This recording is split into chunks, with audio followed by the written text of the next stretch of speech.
नमस्कार, हम वीरेंद्र। विश्वव्यापी कोरोना महामारी के संक्रमण बढ़ रहा अवस्था में प्रदेश नंबर 2 के अवस्था के जो चित्रण करी तो काल जे दिखाई दिल के काल जे तथ्यांक काल से प्रशासन जनकपुर धनुषा में बेसी दिखाई दे रहा है। तो संक्रमण के दर बढ़ रहा अवस्था में मुदा सरकार के प्रदेश सरकार के जे तैयारी के अवस्था है वो शून्यता के अवस्था में है। मणिपाल अस्पताल में जय रूप से तैयारी होबक चाहिए शून्य है। कह रहा है जे 6-7 दिन के बाद में टेंडर कल जाते और टेंडर प्रक्रिया से अस्पताल के संरचना के विकास कल जाते। तो ऐसा पहिने जता जता अस्पताल के संरचना से बनायल गए ओकर सामान सब की भ गई क्या तो वही सब तत्क्षण तत्काल अस्पताल के एक स्वरूप बनायल जा सके। दोसर दिस जब जानकी मेडिकल कॉलेज के व्यवस्थापन पक्ष से हम सब बात करने रही तो वो कहलखिन जे हमरा सबके प्रदेश सरकार कोनो सलाह या सुझाव देवे के अवस्था में नहीं है। वही ठाम संरचना ऑलरेडी तैयार अवस्था में है। यदि सामान्य ऑक्सीजन और वेंटिलेटर सबके व्यवस्था कर दै प्रदेश सरकार तो वही ठाम अहाँ के अस्पताल संचालन कल जा सकिए। तेसर विषय ई छै जे जनकपुर प्रादेशिक अस्पताल में जकरा मध्य स्वास्थ्य विज्ञान प्रतिष्ठान कहल गेलै ओहि में जे गत वर्ष वेंटिलेटर सब देल गेलै ओ काम करे के अवस्था में नहीं है। काम निकल के आई 8टा वेंटिलेटर फिर सुचारू कल गेलै। तो सरकार के लगानी कत दिखाई दे रहा है जे सरकार कहे छै किछ करे छै किछ। आई किछ प्रदेश सरकार के निर्णय सब सार्वजनिक भेलै प्रदेश के राजपत्र में, खास करके आंतरिक मामला मंत्रालय मुख्यमंत्री कार्यालय से किस राजपत्र में किस निर्णय सब जे 20 गते के राजपत्र में प्रकाशित करने रहे आई किस काल पहिने सार्वजनिक अपन वेबसाइट के मार्फत में स कहने छे। ओहिमे कहल गेल छे जे नया वेरिएंट सहित को कोविड-19 महामारी नेपाल में तीव्र रूप में संक्रमण बढ़ी रहेको र प्रदेश नंबर 2 में समेत तीव्र रूप में फैली रहेको संदर्भ में यसको रोकथाम तथा नियंत्रण का लागि संक्रमक रोग ऐन 2020 को दफा 2 ले दिएको अधिकार प्रयोग गरी प्रदेश नंबर 2 को सरकारले देहाय बमोजिम को आदेश जारी गरेको छ।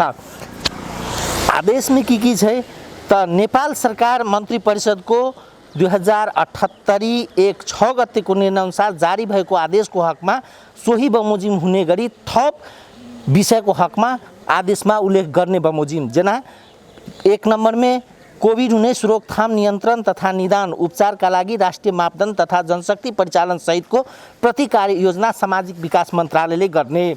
दोसर अस्पताल में निश्चित बेड छुट्याई कोविड केयर यूनिट सेवा दिने संबंध में आवश्यक आदेश सामाजिक विकास मंत्रालयले जारी गर्ने। संक्रमक रोग को जोखिम अवस्था हेरी सार्वजनिक निजी तथा गैर सरकारी संस्था जनशक्ति औजार उपकरण भवन तथा स्थान स्वास्थ्य सेवा र कार्यको लागि प्रयोग गर्न सकिने। जनकपुर धाम उपमहानगरपालिका मुजेलिया स्थित मणिपाल मेडिकल कॉलेज को संचालन में नरहेको भवन लगायतका संरचना कोविड-19 को रोकथाम उपचार र नियन्त्रण का लागि कोविड विशेष अस्पताल संचालन गर्ने। प्रदेश नंबर 2 को अंतर्गत जिल्लाहरूमा स्वास्थ्य सेवा को सुदृढीकरण गर्दै कोविड-19 को रोकथाम उपचार नियंत्रण का लागि आवश्यक पर्ने स्वास्थ्य संरचना वा अन्य स्थान को आवश्यकता र औचित्य को आधार में जिला स्थित DCCMC को व्यवस्थापन गर्ने र सो को लागि पर्ने जनशक्ति आर्थिक स्रोत सहित को प्रतिकाय योजना DCCMC ले सामाजिक विकास मंत्रालय में पेश गर्ने र सो कार्य को लागि आवश्यक पर्ने रकम सामाजिक विकास मंत्रालय ले कोरोना भाइरस संक्रमण रोकथाम नियंत्रण तथा उपचार कोषबाट निकासा गर्ने। सो आदेश कार्यान्वयन गर्नका लागि आवश्यक व्यवस्थापक मिलाउन संक्रमक रोग ऐन 2020 को दफा 2 को उपदफा 2 बमोजिम प्रदेश नंबर 2 अंतर्गत का सबै जिल्ला प्रमुख जिल्ला अधिकारीलाई मुकर्रर गर्ने। सो आदेश को कार्यान्वयन गर्न हरेक तहमा गठन भएको कोविड-19 को संकट व्यवस्थापन केन्द्रले समन्वय र सहजीकरण गर्ने र भए गरेको कार्यको नियमित रूपमा प्रतिवेदन गर्ने। यस आदेश को पालन गर्नु सबैको कर्तव्य हुनेछ। यस आदेश को अवज्ञा गर्ने वा आदेश कार्यान्वयन में बाधा पुर्याउने व्यक्ति तथा संस्थाहरूलाई संक्रमक रोग ऐन 2020 बमोजिम कारबाही र सजाय हुनेछ। आज्ञाले यज्ञ प्रसाद भूषाल सचिव मुख्यमंत्री तथा मंत्री परिषद के कार्यालय। अवस्था यह है प्रदेश नंबर 2 में बेर बेर कह रहा है मणिपाल अस्पताल के हम सब कोविड अस्पताल में रूपांतरण करब।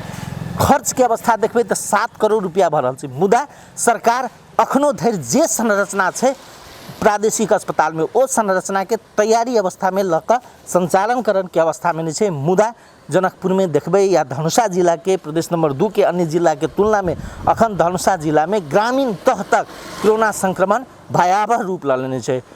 स्वास्थ्य विज्ञ सब कह रहा है सतर्कता अपनाओ, निषेधाज्ञा है 4 दिन निषेधाज्ञा के छै, सतर्कता आवश्यक दिखाई दे रहा है और सरकार के संग संगे सेहो तैयारी के सेहो आवश्यकता उतबे दिखाई दे रहा है।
खोले